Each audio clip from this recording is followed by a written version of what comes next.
అటవీ భూముల కబ్జా సంగతి తేలుస్తాం. తాజాగా గ్రీన్ కో వాళ్ళకి అటవీ భూ ప్రాంతంలోనే గతంలో చంద్రబాబు గారు 2014-19 అధికారంలో ఉన్నప్పుడే వాళ్ళకి పంపుడు పవర్ ప్రాజెక్ట్స్ పర్మిషన్ ఇచ్చారు. దాదాపు 1,50,000 కోట్ల రూపాయల పెట్టుబడులు పెట్టడానికి అన్నటువంటి. ఆ తర్వాతన వచ్చినటువంటి జగన్ ప్రభుత్వం కూడా అప్పట్లో దాన్ని విమర్శించినటువంటి జగన్ ప్రభుత్వం తను పంపుడు స్టోరేజ్ ప్రాజెక్టులు వాళ్ళకి ఇచ్చింది. తద్వారా పరిశ్రమలకు సంబంధించి ప్రతిపక్షంలో ఉన్నప్పుడు విమర్శిస్తారు, అధికారంలో ఉన్నప్పుడు సహజంగా మళ్ళీ కంటిన్యూ చేస్తారు. ఇప్పుడు for example bulk drug project కాకినాడలో పెట్టడానికి అప్పుడు రాష్ట్ర ప్రభుత్వం ముందుకు వస్తే యనమల రామకృష్ణుడు దాని మీద ఆందోళన చేశారు, అక్కడ పెట్టడానికి వీల్లేదన్నారు. ఇప్పుడు ఏది బల్క్ డ్రగ్ ఫ్యాక్టరీ అని చెప్పి ఇప్పుడు గొప్పగా చెప్తున్నటువంటిది ఏదైతే ఉందో చంద్రబాబు గారు, పవన్ కళ్యాణ్ గారు, మన సీఎం రమేష్ వీళ్ళందరూ చెప్తున్నటువంటి బల్క్ డ్రగ్ నక్కపల్లిలో పెడతానన్నటువంటిది ముందు అనుకున్నది కాకినాడ. జగన్ ఇచ్చినటువంటి పర్మిషన్ ఫస్ట్ కాకినాడ ఇస్తే యనమల రామకృష్ణుడు ఒప్పుకోకపోతే అప్పుడు ఆ మూమెంట్లో నక్కపల్లికి కేటాయించడం జరిగింది.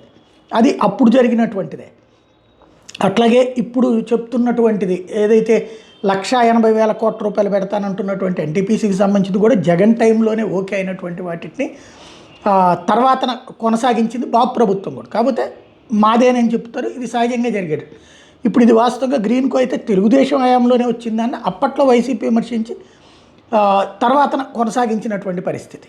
ఇప్పుడు ఓవరాల్గా చూసుకుంటే పవన్ కళ్యాణ్ ఆ ప్రాంతానికి వెళ్ళి చూసి అటవీ భూములు ఉన్న 1,50,000 కోట్ల రూపాయల పెట్టుబడులు పెడుతున్నారు కాబట్టి దాన్ని సంబంధించి కేంద్రం దృష్టికి తీసుకెళ్తాం. కేంద్రం దృష్టికి కొత్తగా తీసుకెళ్లాల్సిందే, పర్మిషన్ ఇచ్చినప్పుడు అదే నడుస్తుంది. అటవీ శాఖ క్లియరెన్స్లు అది ఇచ్చేస్తే సరిపోతుంది, అది కేంద్రం ఇచ్చేసుకుంటుంది. గ్రీన్ కో వాడే చూసుకుంటాడు, అది చాలా పెద్ద ముదురే. నెంబర్ 1. నెంబర్ 2 వచ్చేటప్పటికి ఇక మరి కొత్త కాన్సెప్ట్ ఏంటంటే వైఎస్ఆర్ జిల్లా అంటే కడప జిల్లా, కర్నూలు జిల్లా, అన్నమయ్య జిల్లా అంటే కడపలోని చీలిన ప్రదేశం కదా అది.